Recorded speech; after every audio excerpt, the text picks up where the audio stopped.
This is the SANAT KUMARA. Welcome back at Namaste University, my dear students.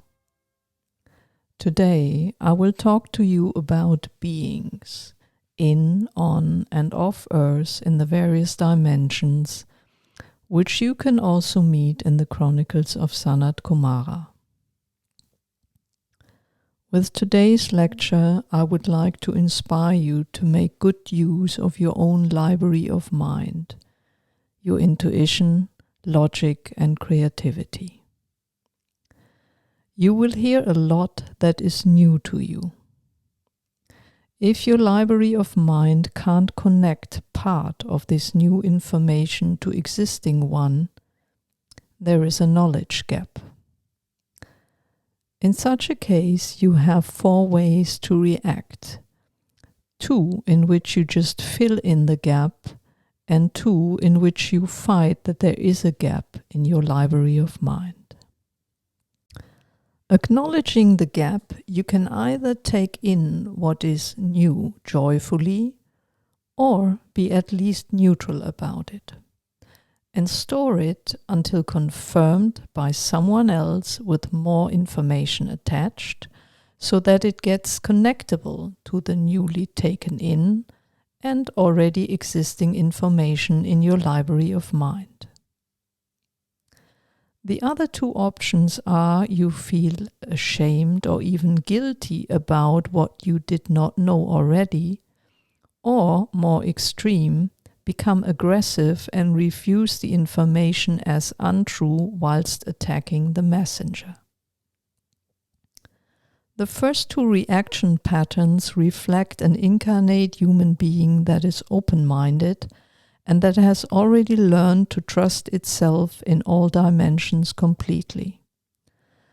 The second 2 reaction patterns are created through education and bad experiences in life.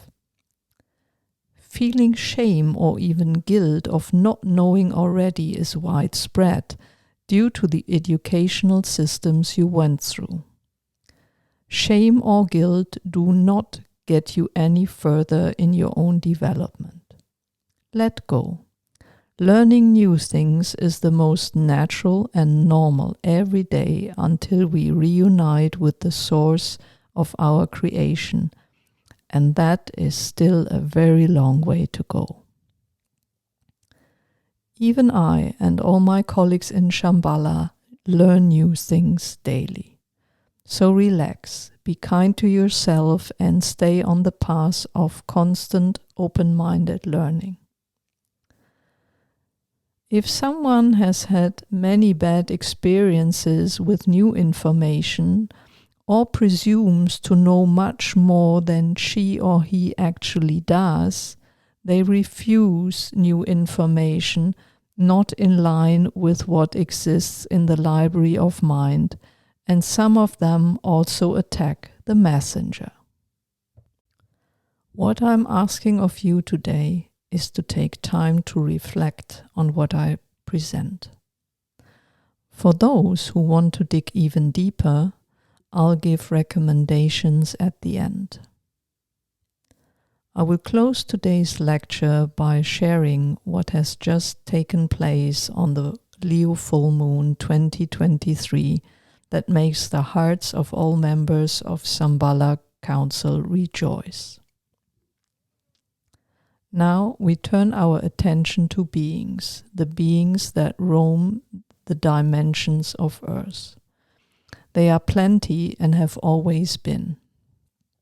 In order to figure out and understand any being, including yourself, you need to check the following. What kind of soul has it?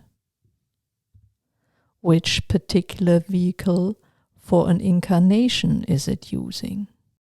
Where does the soul originate from?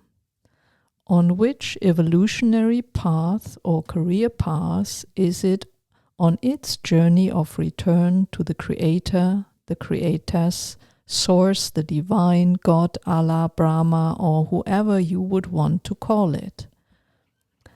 To which kingdom or people does a being belong? So, it's complicated, and much more than meets the eye needs to be taken into account. We will now go through the beings that belong to the 5 kingdoms of Earth, and with it master teachers and offers allies. Then we take a look at people from off-Earth and beings in service functions working throughout our cosmos. You will find examples of each of them in my chronicles. Let's start with the human beings, by far in the majority in your perception, my dear students. A human being is a human being because it has a human soul.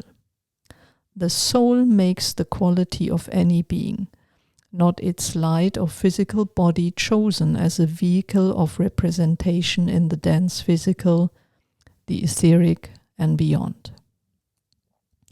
And in the various dimensions you will find all shapes and sizes of human or humanoid bodies. Let me just call them vehicles for now. These vehicles are meant to serve the personal and planetary mission that the incarnated aspect of a soul came to fulfill.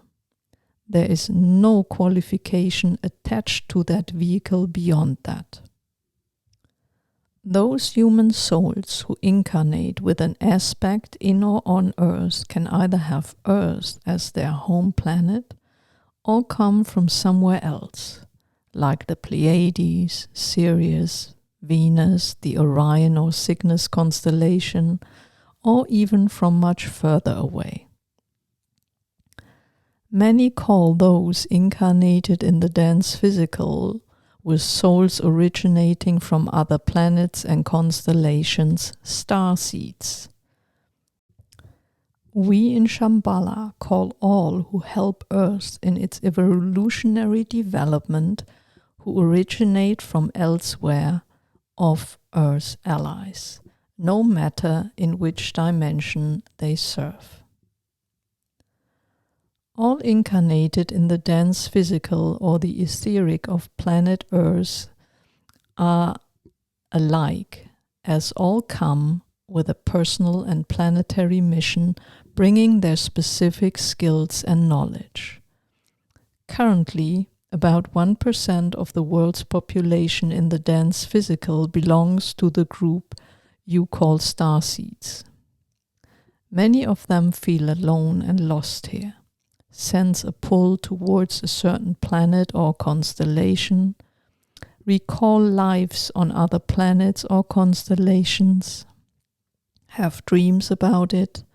Some are even homesick or burst out in tears when they see their home in some distant in the night sky. This is tough for them. But don't get impressed if someone makes a fuss about his or her soul's origin. It is not important. We are all here to serve, as the aspects of human souls are that call Earth their home. To complete this picture, let me put Earth humans into the perspective of the current universe for you. Roughly 20% of the human souls in this universe incarnate in the dense physical, as do human souls on Earth.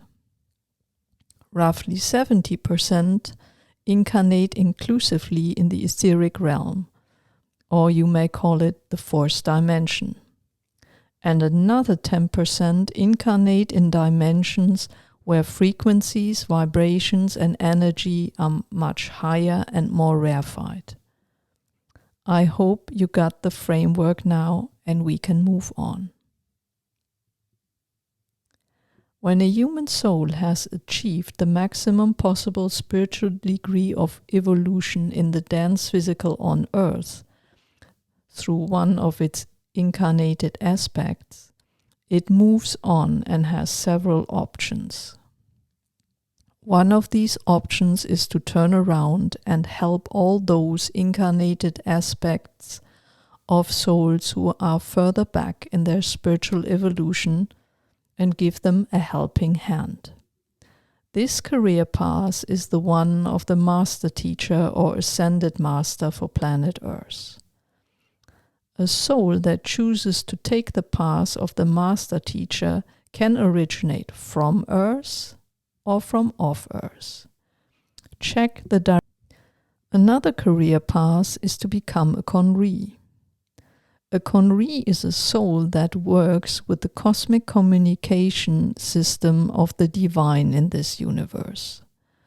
Cosmic communication in our current universe resembles the nervous system of your body. Conri work is energy work specializing in the flow of communication on behalf of the divine plan. As I have told you already, Earth disconnected itself from the cosmic communication system during the fall of Atlantis. It was reconnected during the full moon in May 2021 in the octagon of Aachen Cathedral in Germany, which forms the first of 5 main connecting points. The other 4 connecting points are located in Mexico, Australia, India and Egypt, but connection is not yet re-established. Besides what you call starseeds in the dense physical bodies as a vehicle of manifestation, there are the off-Earth allies in Earth and in Shambhala who foster our evolutionary development in higher dimensions. Most of them have also roamed the streets of Earth already at the time of Lemuria, Atlantis, the time of high cultures of the Sumerians, the Egyptians, the Aztec, the Inca, the Maya, to name but a few well known around the world. I suppose you have heard the names Anubis, Osiris, Isis, all distinct by their unique vehicles of manifestation, a combination of a human and an animal's body. Others showed and still show you in higher dimensions vehicles of manifestation in the shapes of lizards, cats, and many others. Our off-Earth allies, master teachers, Conri, usually show themselves in a body that you might be willing to accept with the state of the library of your mind. Notice that in my chronicles, Lucia and Isabel meet beings in vehicles of manifestation they are comfortable with. Both women differ in age, cultural background, upbringing and interests, as well as faith. If you show faith in Joshua, for example, he will speak to you and might even show you his vehicle of manifestation he uses in higher dimensions, adapted to what you are willing to accept in the library of your mind. How he really looks like when he roamed the streets as Joshua, you don't know. The Jesus of Nazareth that he was made of by Emperor Constantine and the Catholic Church in many years later, became depicted in a way that suited them. And the pictures that you have been shown of Jesus form a strand of information in the library of your mind. I can assure you that Joshua looks quite different to what most people would expect. So open-mindedness again is key to comprehend the complex reality you are actually living in. Let's move on to the Deva kingdom of Earth. It is home to a large variety of beings, busy mostly with what you commonly call nature. The word Deva is Sanskrit and means shining one. The actual Devas who give the kingdoms its name are designing, building and maintaining physical structures in all dimensions of our universe.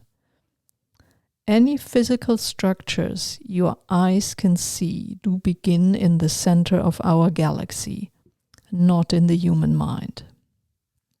There are many aspects of nature human scientists can't explain so far, but they would have an explanation once they allow for the existence of devas and their tiny brothers and sisters, the elementals. Devas and humans are supposed to work hand in hand.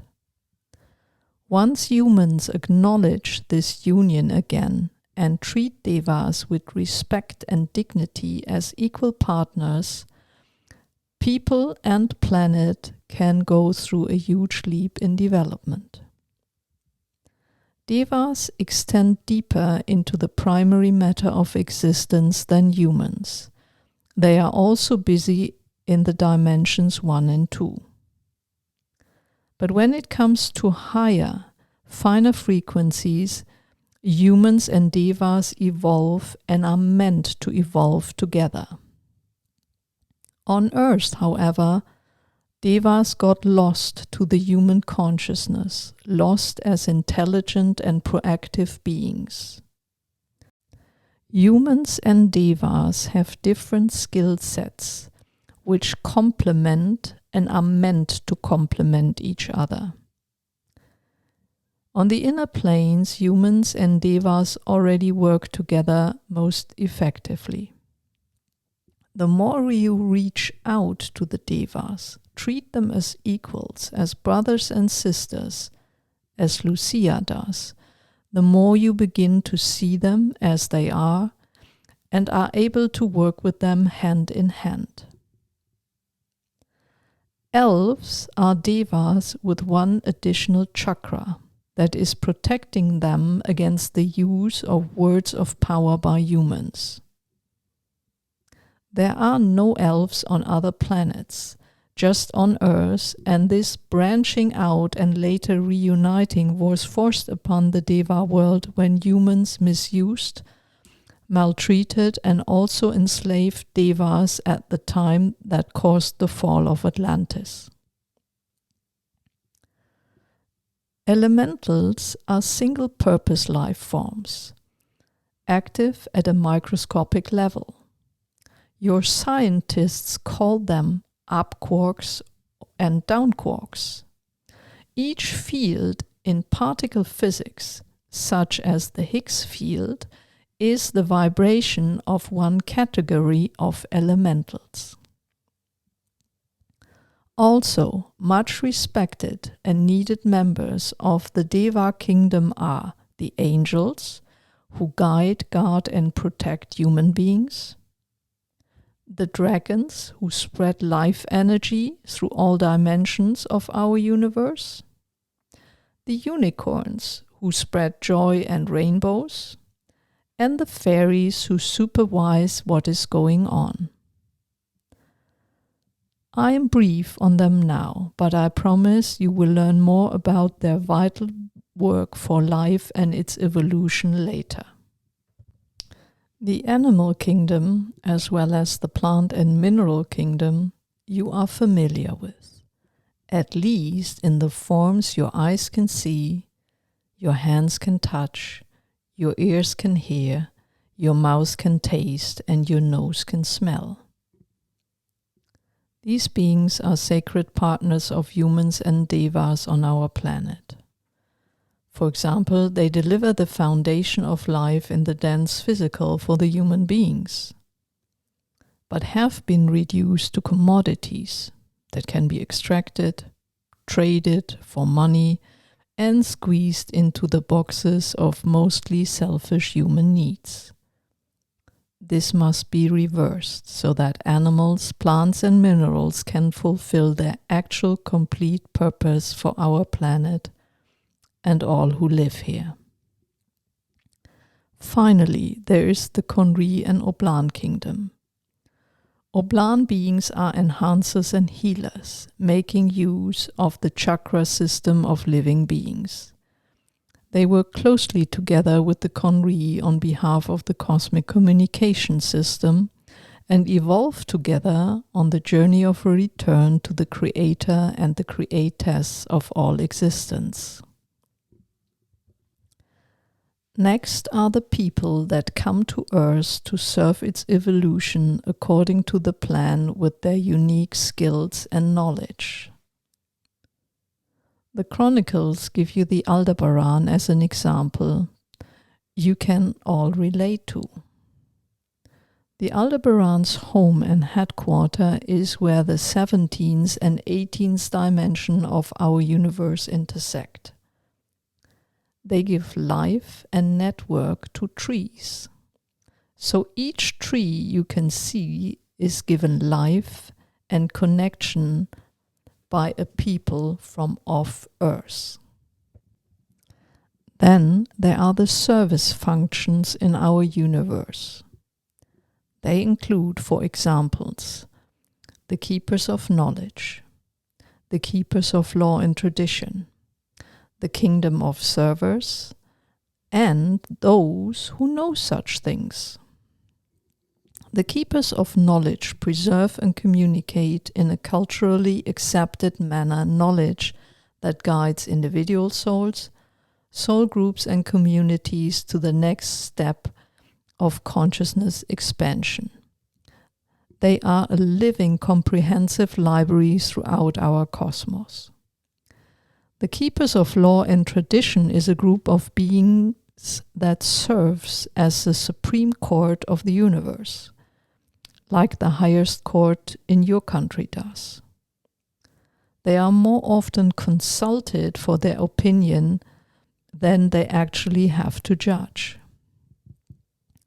The kingdom of servers consists of beings who have experienced both human and deva lives. They specialize in troubleshooting, problem solving, and assisting others in their conscious evolution. The kingdom of servers exists on every planet that is home to devas and humans alike. Those who know such things is a group of beings that have access to the Akashic records, the past, present, and future of individual beings. When approached for help, they have a tendency to answer through poems and some kind of riddle that still needs intuitive deciphering.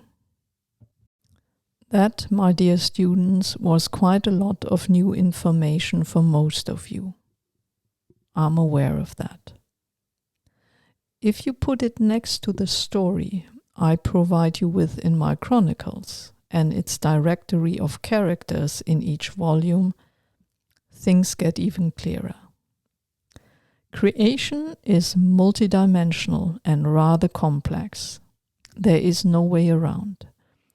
Its language is frequency, vibration, and energy, ever evolving, ever expanding, as is consciousness.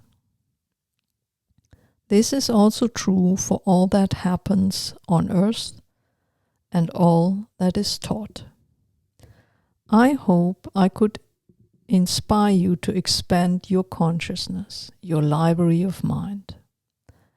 Why not work out individually or in the study groups which of your favorite character in my Chronicles has which soul, origin, and mission? You should also be able to figure out to which soul family and group they belong to and what their common group mission is. Another fun exercise could be to figure out who are the 7 human ancestors in Volume 1, Chapter 1, discussing rather frustrated their respective contributions to the conscious development of humans on planet Earth. Can you find out what contributions they are referring to? Deciphering the characters, their missions, successes and failures is a great fun exercise to expand your library of mind. I'll leave the link to the various study groups in the text box to this podcast lecture. Those of you who come with a broader spiritual background and knowledge that builds on what Alfred Percy Sinnett, Helena Blavatsky and Alice Bailey have taught will find up-to-date information in the textbooks of the Ageless Wisdom Evolving series. Again, I leave more information in the text box to this lecture podcast. If you have questions that you want me to answer in the last lecture of this month, please use the contact button subsection podcast on my website, thesanatkumara.com. In closing, let me let you in on a most heartwarming and joyful event that took place on Earth during the Lion full moon of 2023, just a few days ago. Incarnate aspects of souls in the dense physical with the vehicle of manifestation of a human body, together with the beings of higher dimensions from all kingdoms, service functions, councils, people here to help, on and off Earth, and members of the Shambhala Council met for a joint ceremony to ignite the unity of all life and beings on Earth. This took place in a rather remote setting in Europe to ensure an undisturbed and smooth completion of a project that was years in the making. Merlin, whom many may know from stories of old and films, was the master of ceremony. Merlin is an advanced being with a half-human, half-deva soul who works as a member of the kingdom of servers. Together, all beings participating send out into our world this message, also for you. At the crossroads where past and future meet in this present moment, let the hearts and minds of all humanity be imbibed with the wisdom of united equality. Isn't that wonderful? All beings represented in their actual state of conscious development, calling for unity. That is all I want to tell you today, my dear students. I love you all and I bless you all. We will hear each other again next week with more insights into Earth as it was and is, as well as the universe we all live in. This was the SANAT KUMARA.